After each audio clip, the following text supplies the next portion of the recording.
Hello, welcome. Welcome to the Unit 6, Electricity, Power Production, and Climate Science webinar. We have a couple of instructions on being shared there. I'm going to post in the chat some useful links for today as well. You'll see those a couple of times as more and more people are coming in. And we just wanted to note we are recording this webinar as a resource for the Portland Metro STEM partnership. So that will be posted for any colleagues that might have missed it. Matt, you might be able to do this. Do we want to turn off the waiting room now? I will try.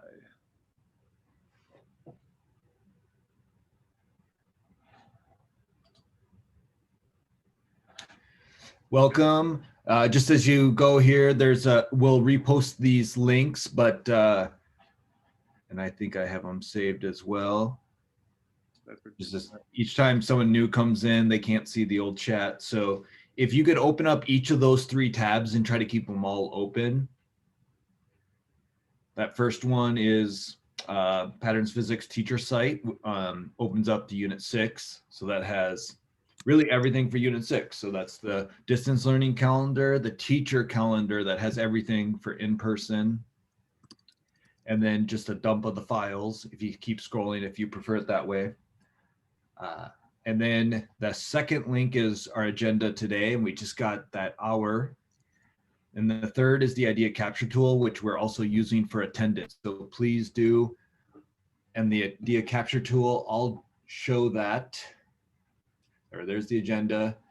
If you scroll down, yep, you can see people have pretty much figured that out, and we've done it. Yep. So just keep scrolling until you find your own name.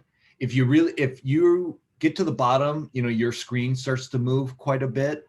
We did page break these. So if you go up to view and hit print layout, that will stop that effect from happening to you. So if you are towards the bottom and your screen keeps moving on you because other people are typing, the print layout will stop that from happening.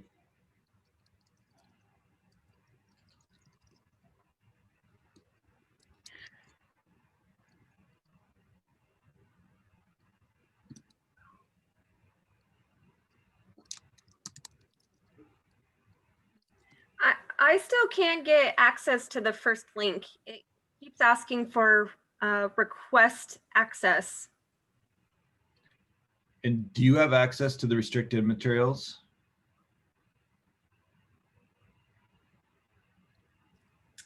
I am not sure what you mean by that question. Let me see. I'm not sure who asked that, but if you would, oh, great. Can you, even in the chat, just, you can private, or if you could share your school email, share it with me or to the group, we can get you access. And for those of you who are just joining us, I will post the links one more time. We'll get started here in just a moment. We just wanted to note, again, we are recording this webinar as a resource for PMSP.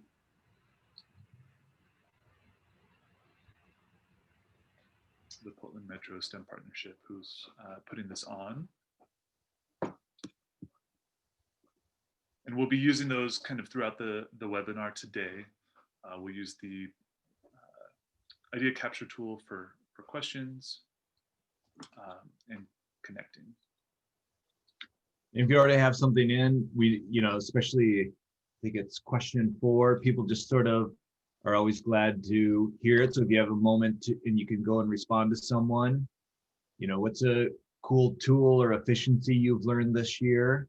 that you'll take forward? Last time we shared just kind of general things, but is there like, speed grader, or is there some other tool that's just helped you give feedback quicker or connect with students in some way? And if you want to just scroll through that, we are going to pretty much get started here in probably maybe 10 seconds. It'll be sort of a soft start where we review the goals. And we're about to transition to that. Just quick introduction. So Bradford Hill, science and engineering teacher at Mountainside High School in Beaverton, Oregon. And I'm Matt McCollum. I am a physics teacher at Mountainside High School in Beaverton. And as always, there's a lot of familiar faces here. So the goals is really in the webinar is really that blast. It is that overview, and then a deeper dive in small groups into which will be one of the Teacher Does Most activities, and then time for some reflection and questions. Yeah, so when you have questions, we will be monitoring the idea capture tool primarily, as it's a way for questions to kind of live on. So at the top of the idea capture tool, there is a place where you can put questions. We will respond to those directly in there. And so that's kind of the best place that we can look and kind of capture all of that. If you have questions or comments to other participants, use the chat there. Bradford and I will try to monitor both, but we have lots of multiple inputs going on, so it's kind of a challenge with that. So idea capture tool is a good place for it to live on. All right. So pulling up just our agenda. It's got a little scrunched on my screen here, but pretty much wrapping up the introductions. So we are going to go over the whole unit in about 90 seconds, just so you can see the arc, and then go back and take a little bit of more time, a couple minutes, to show a highlight of each of the tasks. Then take 15 minutes to take a deeper dive, put on that student hat and be in that small group. You can use that as processing time. And then come back together for reflections and some questions. And again, lots of times those questions are still in the idea capture tool, but always glad to also at that time invite some questions audio verbally, and then wrap up. Okay, so here we're going to jump into, I'm going to go, that's the idea capture tool. I'm going to go back to the Patterns Physics teacher site and try to go through the whole unit in about 90 seconds, in the sense of, okay, so this really is, electricity, power production, and climate science. We didn't do unit 3 and 4, so it has a little bit more of the conservation of energy than normal, but that was always in there, of course, too. We just, before we were building on students' understanding, and now there's a little bit of more on the introduction side. All right, so if you, again, try to keep it familiar to people that already have experience with this, so you can utilize that experience in teaching it. So the premise of the unit, the phenomena that we start with that drives the need to know, is developing a 50-year energy plan for Oregon. Now, how is that done? So really it starts with Voices of the World activity. And that's an opportunity for students to hear from people all around the world and their perspective on climate change and the impacts of power production and climate change. Then they also get introduced to the portfolio at that point, and the Oregon Department of Energy's report. And that drives this need to know. We as physics teachers want them to know this, but it drives an authentic need to know, okay, in the background of your report on power production, you need to have a little bit about how is electricity produced? how do you generate electricity? So that takes us into the dive of electricity and conservation of energy. Then once you have generators, there's that idea, how do you scale these things up to actually produce the amount of energy needed on human scales, cities, states. So with that, that takes us in, and this has been reduced though. So, I think as you're looking here, you'll see there's a lot of reduction for the distance learning model. And then, as always, now that we have large scale power production, we need to start to evaluate them. So cost has already come up, land use and impact has been come up. Climate impact has already been caught up, but they don't have the background science of it. So that then takes us into the deep dive. If we're going to start to evaluate power production means, we need to know how they impact the climate. And then again, culminating with the 50-year energy plan. And this is a different take on computational thinking. So again, just another way of using a human brain and a computer to enhance each other and come up with a solution. Most people are not in a situation where the 5-paragraph essay makes sense as the assessment here. So again, it also has been reduced. We'll say that in just a couple of minutes. But that's sort of the overview in about 2 minutes. And now we're just going to go back up and take a little bit longer, but just wanted you to see the whole arc so you can see how each piece fits in.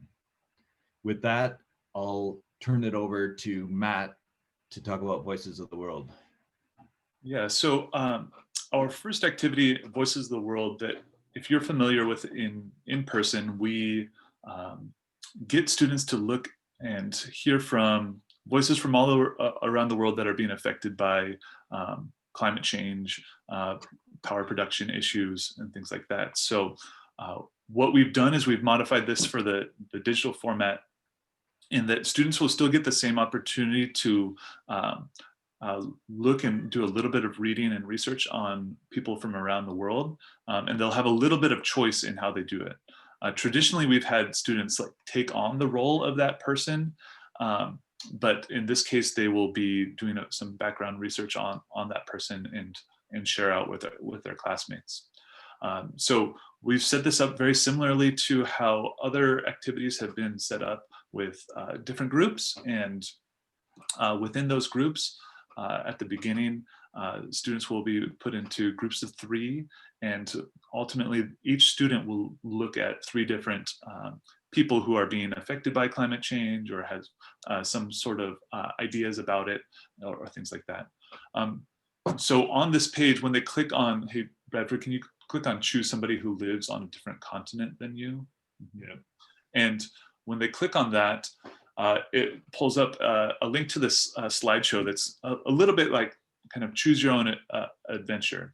And so 3 people come up, and when they click on one of those people, it gives a little bit of background information written in the perspective of the people of how they are being affected by climate change, trying to get a people first aspect of why do we study this, because of the effects on people.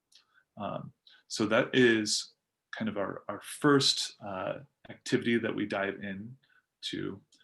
And then going back to the calendar there, when you're looking at we do a little bit of an intro into the problem statement. We're not going to look at that in depth now because we'll come back to the problem later. So that Voices of the World section is really broken up into 2 sections, which took me two days in class. A lot of times that line designator kind of breaks up an activity within that. So after we get the problem, so we start with people first, thinking about what that issue is. Then we get the problem of students have to design and build a 50-year energy plan for the state of Oregon. And so what part of that plan is that they need to know a little bit more about how do we generate electricity. And so in this sequence of generators, we've broken it down into 2 different PhET simulations with go formative activities that are associated with those. So this first one is kind of an introduction into generating electricity. And if you could scroll down, Bradford, to the simulation from the student side, and can you click on the Chromebook on the top, on the right side there by the X? Yeah, that would make it a little wider. All right, and scroll up a little bit. So they look at this simulation, which they have seen in the past, which allows them to kind of get a basic understanding of where does a start of where electricity comes from. You need a coil of wires. You need some movement in a magnet. And so students kind of explore that, and that whole activity is based around this idea of learning the fundamental aspects of how to generate electricity. And then in the day after, students start to learn a little bit more about energy changes and tracking the energy change throughout a simulation.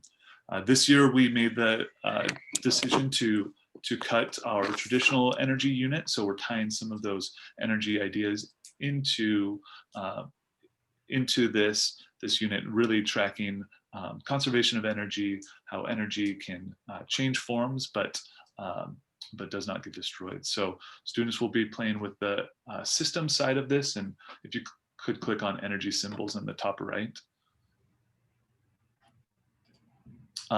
Students will track energy changes as throughout a system, and they'll track what input energy comes in, what change that happens within that system, and what energy comes out. And so students will then kind of connect this to large-scale power plants. Most large-scale power plants take some sort of input energy, create kinetic energy out of that, and then use that with a generator to create electricity. So the idea is that we start with the simulation that models that very well, and then transfer that into our large-scale power production. And then, yeah, with that, yeah, go ahead. Okay. Well then, so now that they have this they have the context of the need to know, they've gotten the background on generation, then there's this question of, that's kind of the physics of power generation, but one of the very real problems is how do you produce enough energy? So that brings in, large scale energy production.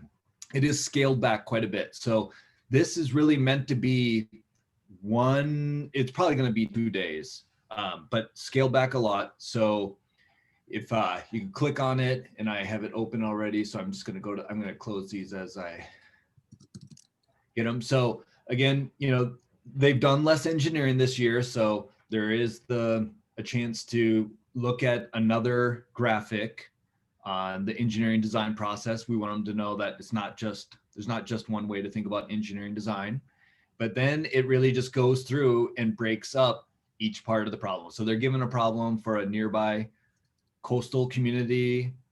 They have a certain number of homes and a certain amount of money to justify using science to justify their engineering design decisions.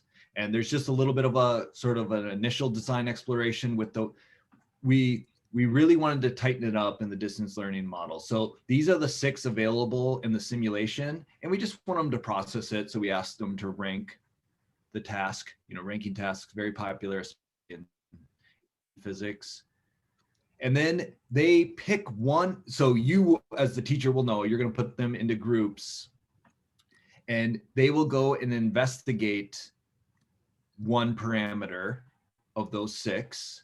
And really, there's just 3 options there's 4 options within the simulator that you can do this on.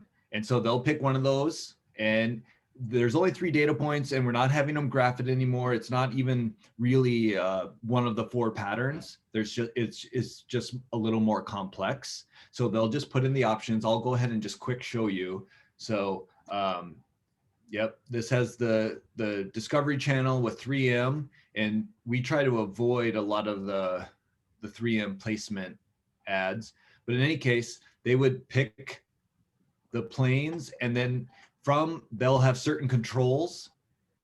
And I don't want to go too deep into this, but the controls are right here that they can put in, and then they're going to vary one of their parameters. I just want to show you the output. So I'll just quick select them.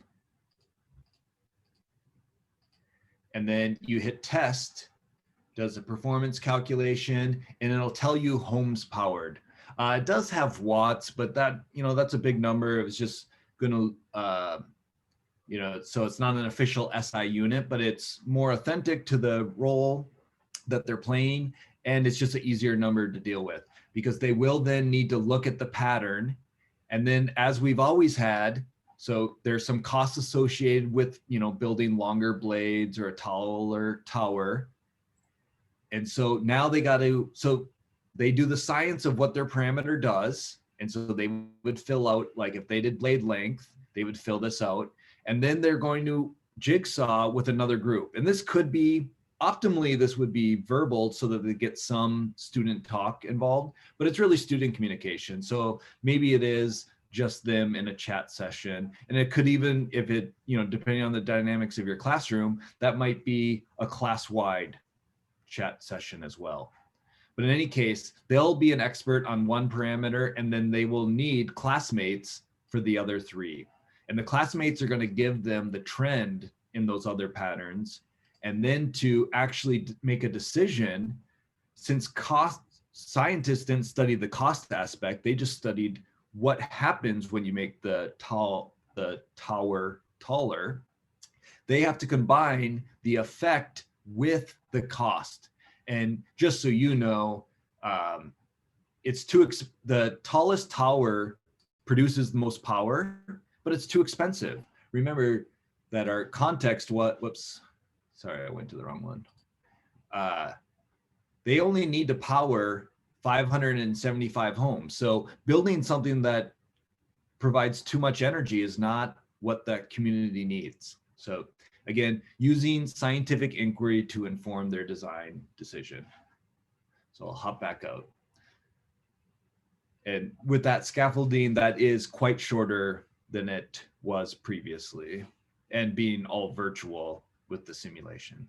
Oh, I just want to show this so you didn't go, the next spot if you hit next, it's going to give you a lot of things about 3M, but they never need to go that way. If they were measuring blade length, they can just switch to 40 meters and run test again, and it will give them the new values of the home. So you can stay just on this first screen. If you do keep clicking next, there's just some other more kind of advertisement kind of stuff that doesn't enhance the students' learning.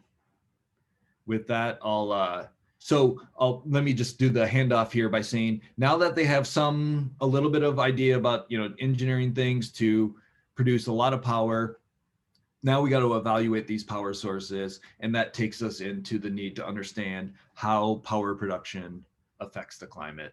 And with that, I'll hand it over to Matt. So when we introduced this unit, we introduced it with like 3 criteria that students have to kind of balance, which Bradford will look at a little bit more when we look at the 50-year energy plan. But there's these 3 criteria that students are balancing.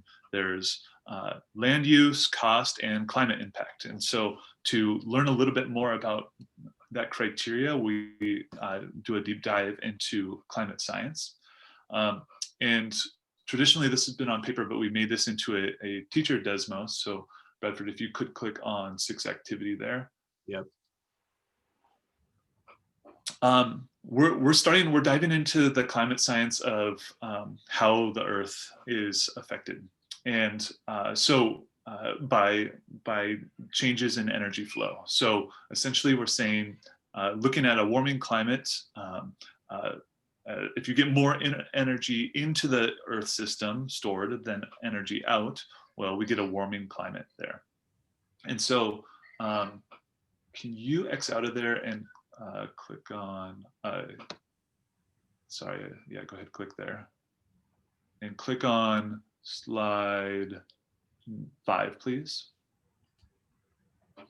So what we did was we generated a Desmos graph that is interactive now.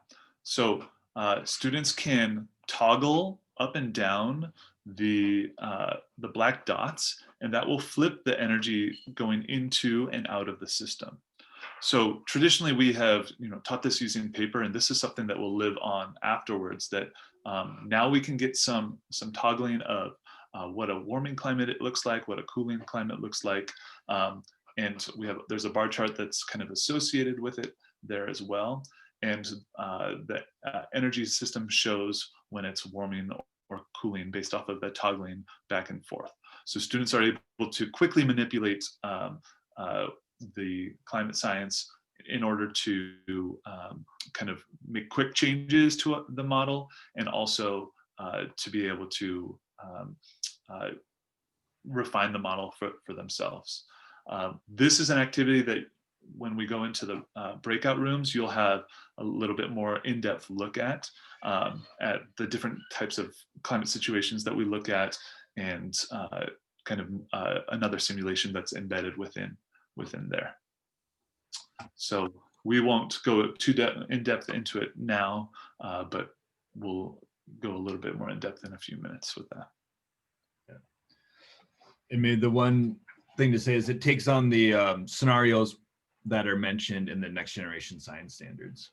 So now that they have all of this, we return to that original problem, and we don't want that. Remember, that could be a week or two between the introduction of the project and the culmination of the project. We don't want it to disappear for that 2 weeks. I mean, like really every day we want to be looking at the portfolio and asking, what's the next step that we need to do?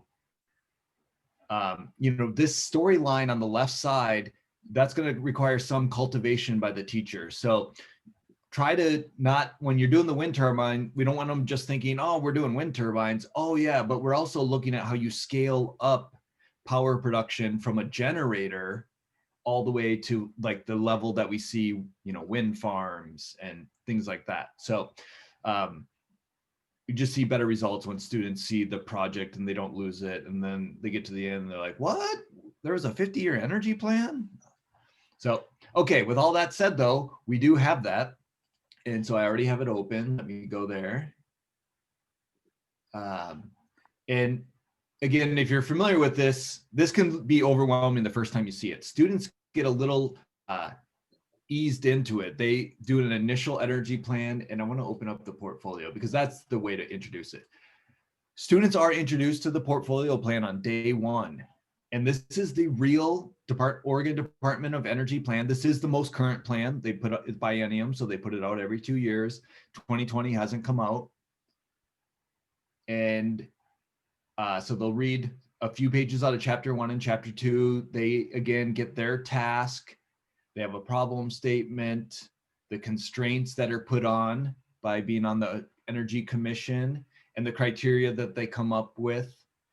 And they'll come up with these, they'll come up with some other ones. But again, just in the distance learning model, there's a little bit more guidance, a little less classroom discussion and consensus building.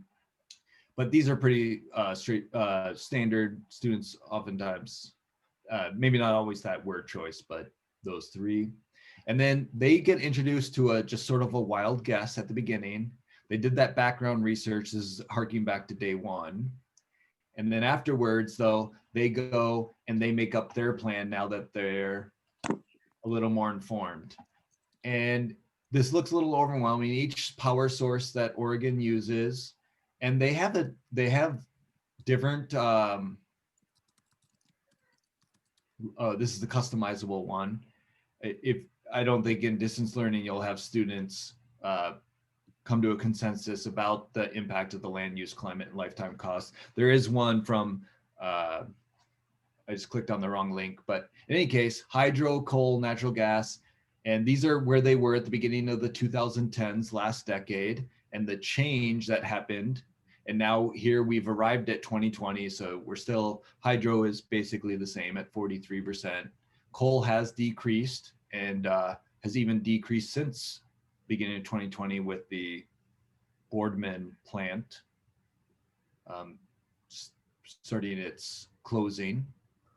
But in any case, they just put in numbers. So if they want to take, you got to, by law, we have to be off coal by 2035. So you might start with a 15% decrease in this decade, which takes us down to 17% by the 2030s. Again, some students and a lot of teachers oftentimes see this and are like, what's the right answer? That's not the point. We want them to just put in some numbers to start, and then they'll go down and see the impact it's had on the constraints. You, of course, need all thumbs up constraints you have to meet. And then there's going to be, oh, I didn't put them in. This is really the wrong one to have clicked on.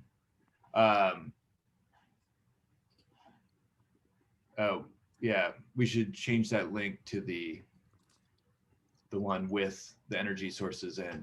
And someone asked about keys. So I might just pull up a key right now to show that. It would be down here, so.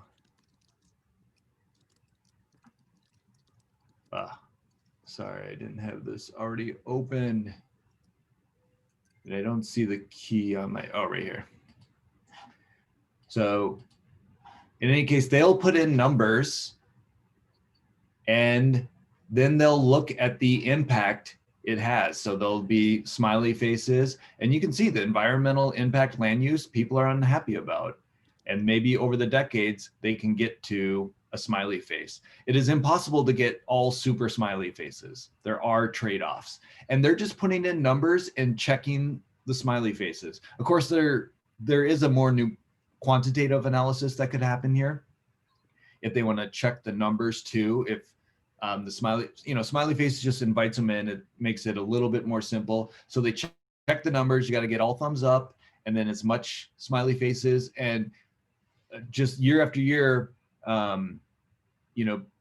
there's just been such good, thoughtful messages. Bonneville Environmental Foundation helped us support us in developing this unit and put us in contact with the Oregon Department of Energy and Bonneville Power Association. So a lot of professionals have looked at this, and also have invited them into my classroom to just talk with students, and they have just been so impressed, saying just how students understood that, this is a decades long problem. And, there's some things built in here. If we had more time, the webinar is not the right place, a longer workshop is, but energy storage takes a long time. You got to start developing it now. So this doesn't say because it's a decades long problem doesn't mean you can wait decades. I think we all know that that's not the case, that you got to take action now, but it's consistent action over decades. So this gets across that. And again, it's that computational thinking, because they're just putting in numbers and then seeing, using that's too expensive, but it's helping the environment. Okay, so I gotta moderate that into zoom out a little bit. I have so many tabs open. Okay, perfect. Got to it. After they make their plan and they're happy with it, and that's going to take them 20 minutes. It's not like you just whip it out. 20 minutes, they're going to compare it with another plan. And again, that might just be the students just share a screenshot of their plan, or if in a small group, there's going to be some conversation through chat or verbally, just as much student talk as we can get, but it can work with just sharing their plans. And then if you're familiar with it, this is the graphic organizer, which seemed a better, more appropriate for the distance learning model. And this one does have sentence stems. And of course you can moderate that, the least amount of help for students to be successful. So it might be like this. If they don't need the sentence stems, then you might remove them. But in any case, there is the introduction, and this gets at the evidence statements called for in the next generation science standard. So that's how these were picked. You know, it's the introduction, compare and contrast the energy plan, strengths and weaknesses, reasoning about the best design, and then limitations of the plan. And, you know, and then just some free, anything else that they know about, which a lot of students know a lot more than what was in here. They have that chance to add it. And then also there's just that reflection on what's the impact of using STEM in designing solutions. So zooming back out, that's our culminating project for the unit. So I see there's some questions in the idea capture tool. It did not keep up with the chat. With that, we're about to send you into groups, and I just want to say we just got in the past experience. So please do, this is, you know, you're going to get 15 minutes, and this is both the process unit 6 and just kind of chat and hear from another educator and process with another educator. But I will just say that in the past, multiple people have asked that you at least start the teacher Desmos activity, because sometimes some people just want to talk about things and other people are trying to process the activity. So if you could start with the activity, and then, you know, depending on where you're at and your need to process other parts of it, just check in with your colleagues and see what's going to be the best fit for your group. And so I'll go back to the agenda. I'm grabbing the link to the Teacher Desmos activity. Yeah. So how Bradford created this was he made a teacher copy of 6 activity, and then he is sharing that with you through a guest code. So the one that I just posted, it's also in the agenda, but you can see that some people are doing that right now. If you click on that Teacher Desmos link that I put in the chat, it will take you to the activity. And we'll give, we're right on time here, so we'll give about 15 minutes here in breakout rooms. I've made breakout rooms of 4. You can always call us into your breakout room, and if you have questions for us, and we will pull everyone back right at 4:50. So your task right now is to, again, debrief Unit 6, and also dive into 6 activity there and see the different things that are there. And don't be afraid to put questions in the parking lot that are coming up for you while debriefing. And Matt and I will be able to answer some of those questions right then and there, and then also bounce into the rooms as well. All right, here we go. Opening up those rooms now.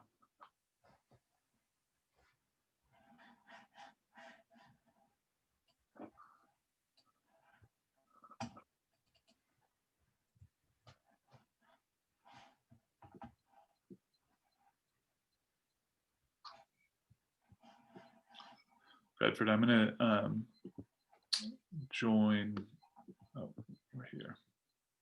I'm gonna pause the recording. All right, I think everyone is coming back here. So what we're gonna do here for the last 10 minutes of the webinar is give you a little bit of time to reflect in the idea capture tool, and then as well answer questions that you have. And we'll do that kind of starting, we'll do that in the idea capture tool, and then we'll do that verbally at the end. So at the bottom of the idea capture tool where you wrote your name, there are two questions for you to respond to and reflect on. So the first question, number 5, is just a space for you to reflect on level of scaffolding for that deep dive activity that we did. And then question 6 is just a 1-sentence summary or takeaway of the webinar. Also feel free to add questions to the top of that document where the parking lot is. And then we'll answer there.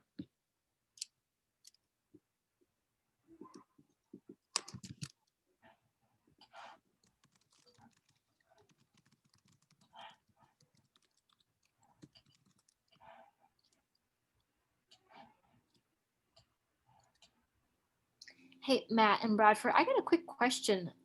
Is there a new feature in Zoom about making comments in the chat? Does it, because my chat did not zero out at all. So does that mean that whatever we put in our breakout rooms are also broadcasted? No, like when you came out, we don't see your You don't. chat. No, we don't. But it sounds like, I mean, it looks like it saves now everything on the chat though, for whenever we enter. Okay, that's good to know. Yeah.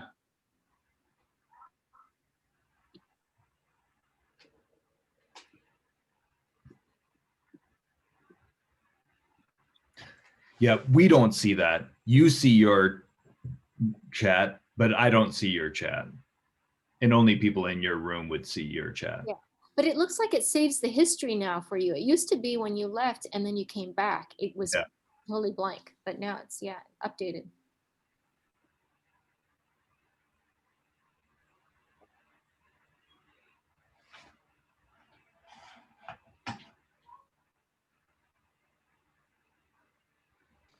I don't want to take up people's time if they don't have this problem, but Matt was trying to help me on the Excel for the 50-year plan, which seems like a really awesome activity.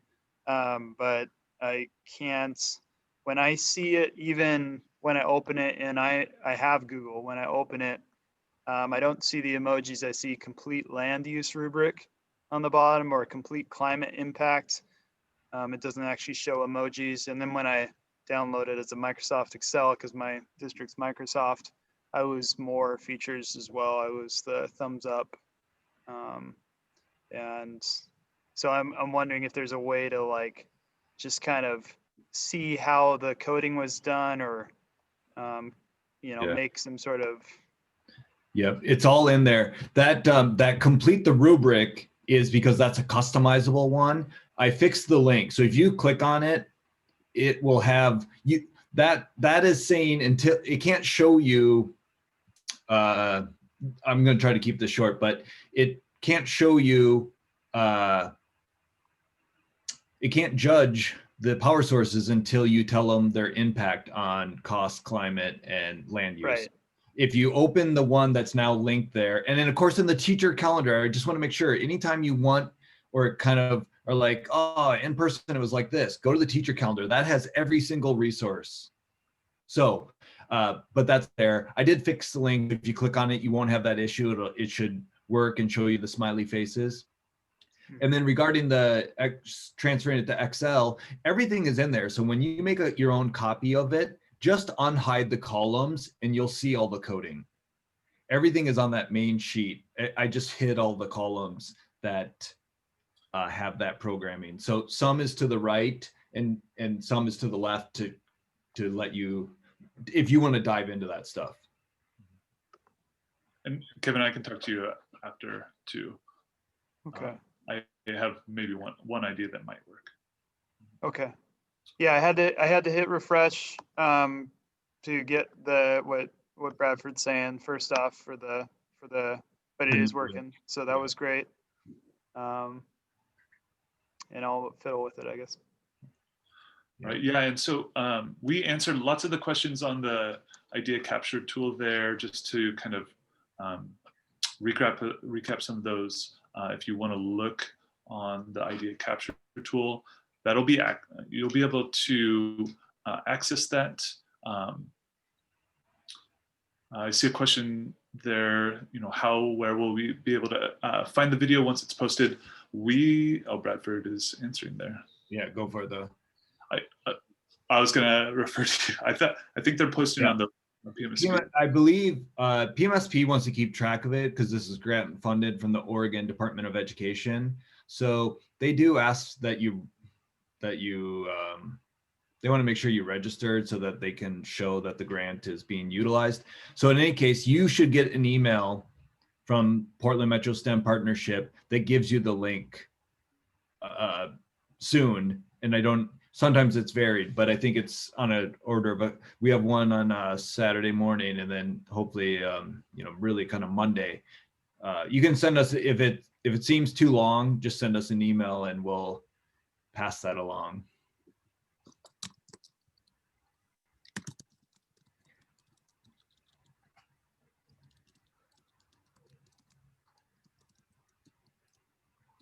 Okay, well then, you know, it looks like there was another question about synchronous and asynchronous time.